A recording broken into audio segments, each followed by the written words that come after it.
नमस्कार आदाब, आप देख रहे हैं न्यूज़ लाइन 24। इस वक्त पूरी दुनिया की निगाह झारखंड और महाराष्ट्र के इलेक्शन पर टिकी हुई है और जाहिर सी बात है कि ये इलेक्शन कई मानों में काफ़ी अहमियत की हामिल है।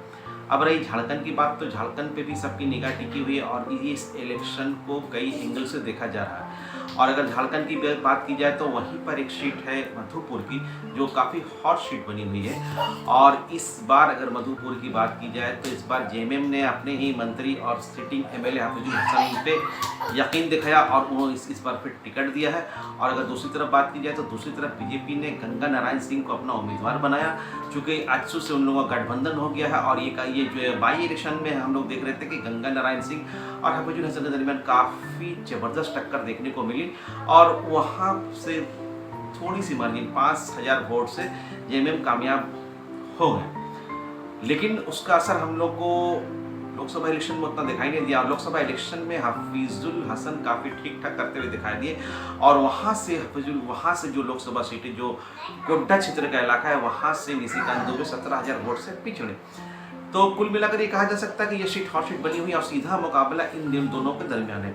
अब अगर इस सीट की बात की जाए तो यहाँ पे दोनों जो पार्टियाँ, दोनों जो कारसाज, वो अलग अलग पॉलिसी पे काम कर रही है।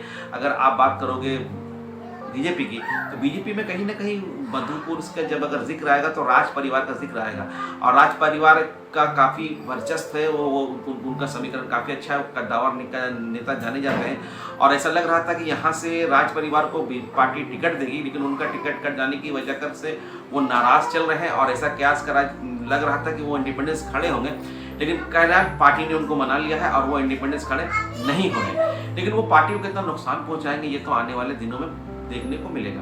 अब अगर बात की जाए जेएमएम की, तो जेएमएम को हराने के लिए बीजेपी 2 फैक्टर पे काम कर रही है। जो आपने देखा होगा कि कोई भी इलेक्शन हो तो बीजेपी काफ़ी दम खम के साथ इलेक्शन लड़ती है और उसकी कार्यकर्ता बूथ लेवल पे डटे हुए रहते हैं। और अगर मधुपुर की बात की जाए तो यहाँ पे जो उनका आरएसएस का जो सदस्य है, जो आरएसएस के वर्कर है, वो काफ़ी मेहनत करते हुए दिखाई दे रहे हैं। ज़मीनी सतह पर वो जा रहे हैं, डोर टू डोर प्रचार कर रहे हैं, लोगों से मुलाकात कर रहे हैं और बीजेपी के हक में वोट डालने की बात कह रहे हैं। और बीजेपी ये तो यहाँ पे जो रणनीति बना रही, वो एक रणनीति ये है कि यहाँ पे वोटों को किसी भी तरह से पोलराइजेशन किया जाए। उसके लिए उन्होंने अपने बाहर के बहुत सारे नेताओं को बुला लिए हैं, जिनमें एक अहम नाम आसाम के चीफ मिनिस्टर हेमंता का भी है। और उसके साथ साथ उनकी एक दूसरी कोशिश ये है कि वहाँ से ज़्यादा से ज़्यादा मुसलमान उम्मीदवार को, डैमी कैंडिडेट को खड़ा करके मुसलमान की वोट को बांटा जाए। चूँकि अगर वोटर के समीकरण की अगर बात की जाए तो बीजेपी ये है कि मधुपुर में लगभग 32% मुसलमान वोटर है। यादव वोटर की बात की जाए तो वो 7% है। आदिवासी वोटर की अगर बात की जाए तो वो 15% है और दलित वोटर भी 15% है। इसके अलावा भूमियार हैं, ब्राह्मण 5% है। तो कुल मिलाकर ये कहा जाए कि हफीजुल हसन को जीतने के लिए दलित वोटर काफ़ी अहमियत के हामिल होंगे और दलित वोटर जिसको चाह ले, अगर वो चाह ले बीजेपी तो वहाँ से बीजेपी जीत जाएगी और अगर वो चाह ले जेएमएम तो वहाँ से जेएमएम जीतेगी। गर्चे अगर हम मधुपुर की बात की जाए तो वहाँ पे मधुपुर क्या, झारखंड की बात की जाए तो झारखंड में आपको कोई दलित नेता उभरता हुआ दिखाई नहीं दे रहा, लेकिन दलित वोटर एक फैक्टर है और हफीजुल हसन को दलित वोटर को अपने पाला में करना होगा, तभी वो यहाँ से कामयाब हो सकेंगे।